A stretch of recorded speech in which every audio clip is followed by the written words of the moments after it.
Bismillahirrahmanirrahim. Assalamualaikum warahmatullahi wabarakatuh. Jumpa lagi di channel kami di YouTube Kang Bahar Bahagia. Semoga sahabatku semuanya dalam keadaan sehat, bahagia, sejahtera, kaya, dan semakin hari semakin takwa. Ya sahabatku semuanya, sambil kita jalan-jalan naik Saras ya, ditemani anaknya ya, si Sekar ini. Sebelumnya kami mengucapkan selamat menjalankan ibadah puasa Ramadan 1444 Hijriah. Ya, semoga amal ibadah kita diterima Allah Subhanahu wa taala dan menjadikan kita sesuai dengan cita-cita di bulan Ramadan, yaitu menjadi orang-orang yang bertakwa. Ya, sahabatku semuanya, hari ini kami memenuhi permintaan dari Kang Putra Pratama, yaitu yang kami diminta untuk membuat konten tentang tips dan triks memelihara kuda bagi karyawan yang sibuk kerja tapi ingin memelihara kuda sendiri. Ya sahabatku semuanya, ketika kita ingin memelihara kuda sendiri memang dibutuhkan waktu khusus ya, tentu saja ya. Nah, bagi karyawan yang memang ingin memelihara kuda sendiri, memang ada beberapa tip and tricksnya ya. Yang pertama, kalau kita memiliki tanah yang luas ya, padang rumput yang cukup luas gitu ya, mungkin tinggal mudah ya, lebih mudah ya, tinggal dibuat pedok yang atau umbaran yang lebih luas, sementara kandangnya itu di pinggiran umbarannya itu ada kandangnya, kemudian dilepas gitu, dilepas liarkan di padang rumput. Biasanya kita tinggal tanami rumput-rumput yang mungkin odot, mungkin indigo vera, mungkin rumput lainnya kayak gitu. Intinya sebagai bang pakannya. Itu kalau kita memiliki tanah yang luas, dia tinggal dilepas begitu saja, mungkin hanya sore hari itu baru kita kasih makanan seperti katul, bran, pelet ya, kalsium, garam, atau yang lainnya barangkali. Itu kalau kita memiliki tanah yang luas, ini tidak ada masalah sesungguhnya kalau kita memiliki halaman atau tanah yang cukup luas. Tapi gimana kalau kita tidak memiliki halaman atau tanah yang cukup luas? Ya ini ya perlu penanganan khusus ya. Karena kalau kami dulu memiliki seorang teman yang beliau memiliki tanah yang bukan beliau sebetulnya, ada tanah yang cukup luas. Jadi beliau di pagi hari itu udah diumbar gitu aja, dilepas kudanya, ada puluhan kuda di situ dilepas liarkan. Kemudian kalau sore hari itu dipanggil untuk pulang dan sekaligus dikasih makan di kandang-kandangnya seperti itu. Nah, jadi hanya ngasih makan itu sekali saja di sore hari di kandangnya. Dari begitu pagi hari itu udah dibuka, begitu dilepas. Itu selesai seperti itu. Jadi di kandangnya itu baru dikasih makanan, dicombor lah istilahnya, mungkin dikasih bran, katul, pelet, kalsium, garam seperti itu, dicampur air tentu saja. Nah, sekaligus untuk menjinakkan kuda tersebut. Nah, di waktu-waktu liburnya baru kuda itu dirawat lebih lama, disikat dan seterusnya. Nah, ini kalau memiliki tanah yang cukup luas. Nah, lalu bagaimana jika tidak memiliki tanah yang cukup luas? Nah, sahabatku semuanya, kalau kita tidak memiliki tanah yang cukup luas untuk kuda diumbar, memang kita perlu menyediakan bang pakan kalau ada ya. Jadi bang pakan artinya rerumputannya terutama, karena kalau bang pakan wujudnya seperti konsentrat ya, seperti bran, katul, garam, kalsium, pelet, itu kan ya insya Allah mudah lah kita beli di toko, itu tinggal disimpan di rumah, di gudang itu selesai gitu ya. Tetapi kita kan kuda itu kan tetap butuh makanan hijauan, butuh rumput ya. Nah makanya ini kalau ada halaman sedikit aja, kalau memang memungkinkan ya kita nanam bang pakannya, misalnya nanam odot, indigo vera. Kalau perlu rumput-rumput lapangan itu yang bagus dia rumput lapangan ya sesungguhnya ya, karena kuda itu kan banyaknya merumput gitu. Cuman kalau saya tetap menanam indigo vera untuk selingan ya, mungkin odot ya, mungkin rumput gajah asal dicacah gitu, insya Allah aman seperti itu. Singkong ada kali ya, daun singkongnya seperti itu juga suka kalau saya ajak jalan-jalan ini. Si Saras ini biasanya kalau ada pohon singkong dia suka makan di situ. Itu kalau bisa ada tempat sedikit aja, kalau nggak dilepas liarkan itu ya nanam bang pakannya seperti itu. Tetapi kalau tidak bisa gimana? Kalau tidak bisa ya kita tinggal minta tolong kepada tetangga kita untuk membeli rumput ya, yang kita beli satu karungnya taruhlah 20.000 atau 30.000 seperti itu ya per karung, diminta diantar rutin aja. Misalnya kita habis rumput ini 1 hari sekali atau 2 hari sekali, tergantung jumlah kuda yang kita rawat seperti itu. Jadi intinya bang pakan ini lebih kepada rumputnya, karena kalau peletnya, kalau brandnya, kalau grosoknya, kalau kalsiumnya itu kan mudah kita dapatkan di toko. Ini yang penting. Yang penting persiapkan makanan kuda itu sendiri. Lalu gimana kalau berangkat kerja itu jam 7 atau jam 8 lah, taruhlah masuk kerja jam 8, jam 7 sudah mulai harus persiapan memberi makan, terus kemudian jam 4 sore baru pulang ke dari tempat kerjaan sampai rumah mungkin ya jam 5 seperti itu. Tinggal nyiasati waktunya aja ya, tinggal nyiasati waktunya saja. Semisal kita mau berangkat udah jam 7 tepat, ini kita sudah harus berangkat kerja, maka ya paling tidak jam 6 ini kita sudah mulai memberi makan kuda. Kuda itu nanti kalau sudah dibiasakan jam 6, otomatis dia jam 6 akan biasa untuk makan juga.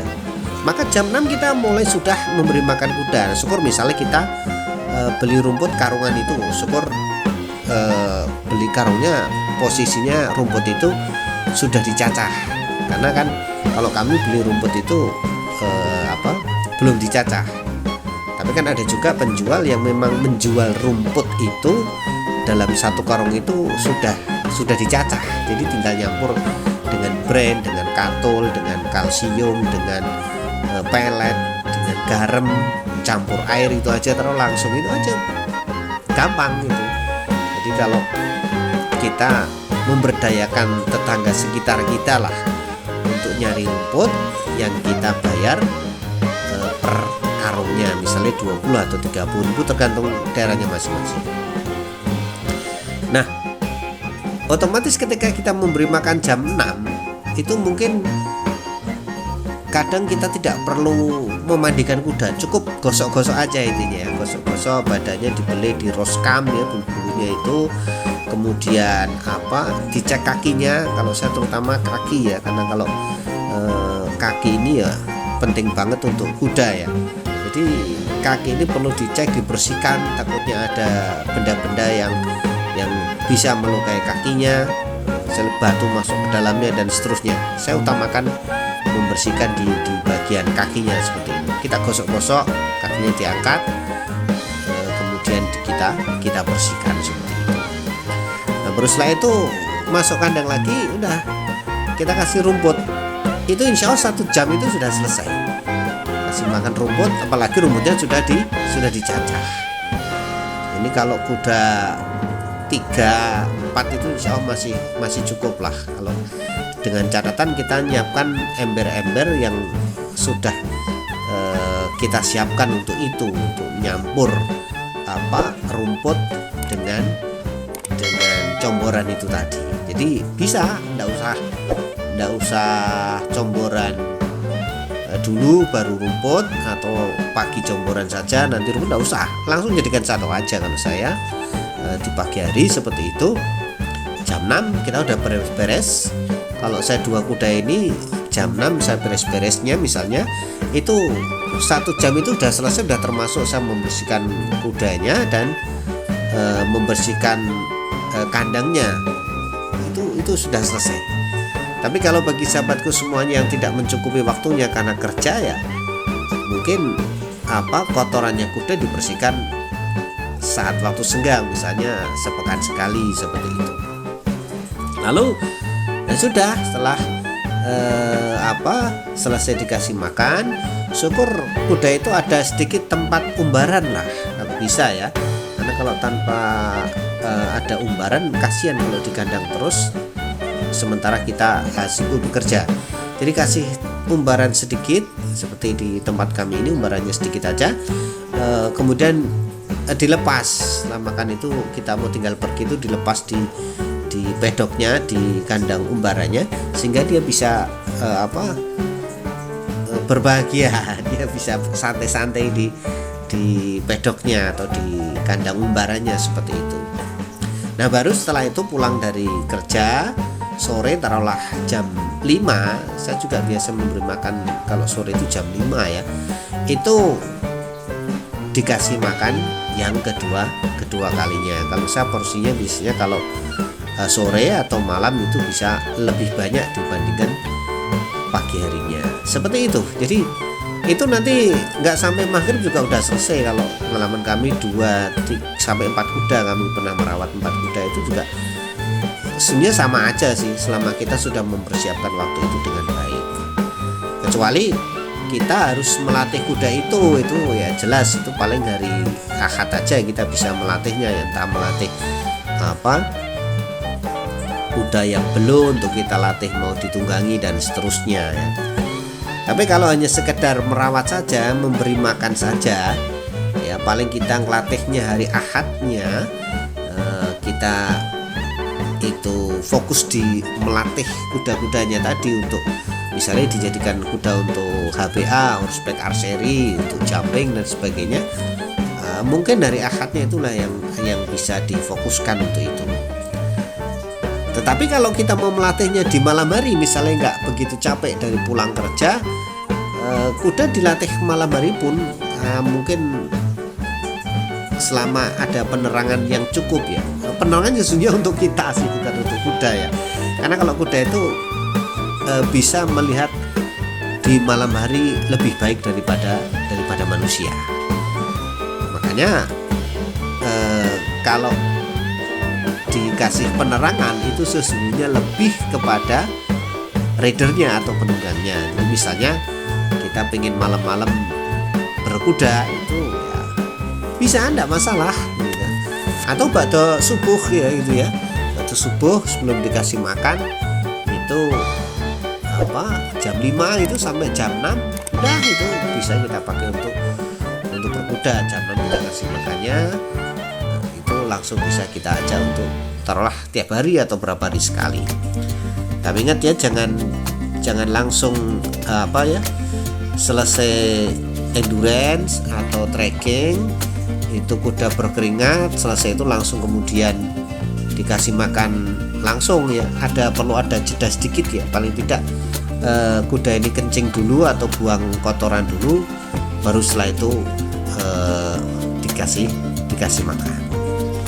Ini biar pencernaannya nggak kaget. Jadi biasanya memang kalau saya itu saras itu biasanya kadang habis selesai kita ajak trekking atau endurance kayak gitu, saras pipis dulu, saya bilang kayak gitu. Nah itu qadarullah, memang kebiasaan. Jadi setelah itu pipis sendiri seperti itu, atau buang kotoran, dan baru setelah itu kita kasih makan. Itu ya. Jadi insya Allah kalau kita diniati untuk menjalankan salah satu sunnah Rasulullah untuk memelihara kuda, merawat kuda, melatih kuda, menunggang kuda, memiliki kuda, insya Allah kita akan dimudahkan oleh Allah.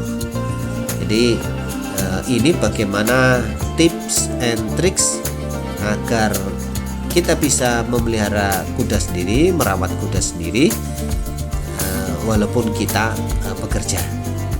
Insya Allah ini semoga bisa dilaksanakan ya. Semoga bermanfaat juga bagi sahabat semuanya, karena memang melihara kuda sendiri itu sungguh jauh berbeda ketika kita menitipkan kuda di tempat lain. Karena kalau kita merawat sendiri itu memang ada kedekatan emosional ya.